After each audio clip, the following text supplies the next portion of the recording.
สบายดีพี่น้องปองปลายเบิดสุขุสุขคนพี่น้องมื้อนี้มา2คนพี่น้องว่าสิมาเบิ่งห้างเพิงพี่น้องนี่อยู่ใกล้ๆนี่แหละมาเตรียมการกันมาเนาะนี่เฮาเฮ็ดคุบเฮาสิไปล่องขึ้นล่องเบิ่งว่ามันสิเป็นจังไดเนาะว่ามันสิหายหรือมันสิบ่หายเฮาก็สิเอาคุบนี่แหละไปเป่าเอาไปแยกกันมาเบิ่งนํกันพี่น้องไปลุยกันเลยพี่น้องไปเดี๋ยวมั้ง ตามมาพี่น้องตามมา ทางแล้วไปกินน้ำที่ก็หัวบุ๋ย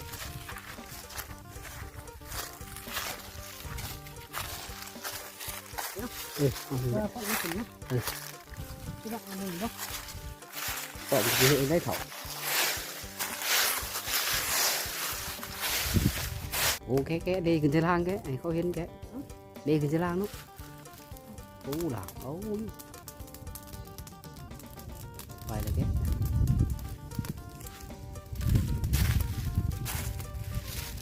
เบิ่งเพิ่งนี่แหละเฮ้ยเบิ่งยังนี่หั่งมันเห็นเลยบ่หั่งเอาบ่ผ่าดิ ไปพี่น้องนี่กัน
กำลังกวดพี่น้อง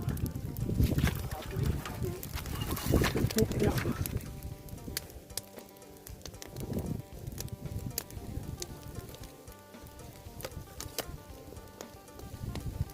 เป็นยังไงตอนนี้ใส่วิธีใหม่พี่น้องหลังจากที่ว่าเขาหลังจากที่ว่าเขาอันนั้นลมเลี้ยวเนาะในภารกิจที่ว่าเขาขึ้นไปมันบ่ไหลพี่น้องมันมีน้ำไหลเขาก็ใส่วิธีใหม่เขาเอาคือว่าเขาเอาใหม่แล้วก็ใหม่แง่ขึ้นอยู่เนาะพี่น้องเนาะนี่เขาลังไฟยุลมเพื่อป้องกันเขาไว้เขาก็ใหม่แง่ขึ้นเดี๋ยวไม่ใช่ก้อนเลยยืนจุดก้อนเลย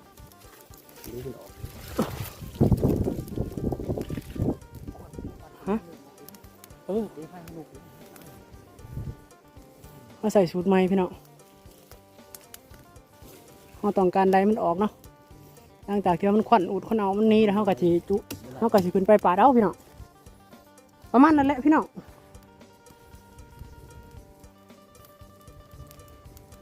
เขาสูบมาลงมาไหลเนาะห่างมันก็หลูกมันห่างนี่นาสิบุ้มมีข้าวหนามพี่น้อง เขาสูบกับเห็นมันหยดมันเหยียดถ้ามันมีหัวหน้ามันสิไหลลงมาหน้ามันว่านี่พี่น้องแต่ก็เขาใส่ได้กระสอบใบเนาะเอาลงมาเลยพี่น้องนี่ชี้มือเพิ่นสุดยอด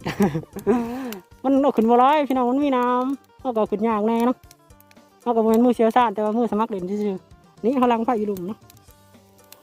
เขาก็เซฟใบหลายเติบอยู่แต่หมูเขาก็คือว่าแหละ มันเห็ดแต่รอบแรกว่าพี่น้องไปพี่น้องเขาก็ชิบะกระดอกวันนี้มันบ่ร้าย ตีมั่วยังบุญ ตาว่าหั่งมันต่ำๆพี่น้องเขาสิได้เห็นดีอยู่ว่ากับว่าหั่งอันนี้หั่งมันชูงมันก็เอาอย่างในอีกอย่างเขาก็ประสบการณ์เขาก็บ่ร้ายเห็นนะเนาะ การเท่าน้อยเดียว น้อยเดียวเขาแบบว่า เอายังบ่ไหลแหละ มีแต่ว่ามันเอาอย่างเนี่ยนี่ก็คือว่าป้าไปแล้วก็มันก็ยังบ่ร้ายเอาลูกมันน่ะว่าน้ำบ่มี ตามเขาเบิ่ง ฮือก็ได้ เนาะ ยืนยันกู เอาละพี่น้องพอเล่นคลิปนี้ก็ฝากกดไลค์กดแชร์ในเด้อพี่น้องเดี๋ยวให้เบิ่งหั่งเนาะนี่ ง้ออะไรเสียวสลังอีก จักแม่ คือสลัง3เกิน2นี่2 เอากังเว้นพี่น้องบ่ายโมงหนึง เกิน2มา นี่ กินเบิ่ง มึงแน่ ก็ออกอีก หลักฐานเท่าไหร่ ดีกว่า แม่นแหละบางทีเนี่ยยังเขาเนี่ยคือไปเห็นแต่สีแนวนี่ โอ้ มันเบิดแหละแบบว่านี่ยังแต่นี่พี่น้องเขาก็จะแบ่งปันกันเมื่อขวไปขวมันเนาะมึงแน่พี่น้องนี่สองคนเฮา พี่น้องเด้อ ได้ ดูเบิ่งเด้อพี่น้อง กินให้พี่น้องเบิ่งเลย กินแล้วเว้ยเอาแซ่บๆดูเอาเข้าครับยังไงหนูวะ มีไหมเนื้อจะบาด กินกับ ทำยังไงเด้เอาแบบงูมีกันตีมือนังเดืองที่มันสม ขมบ่เฮ็ดจักผมมาจากไหนเอาครับ แล้วตัวเบาตัวบ้างนี่พี่น้องแซ่บๆเหมือนกันพี่น้อง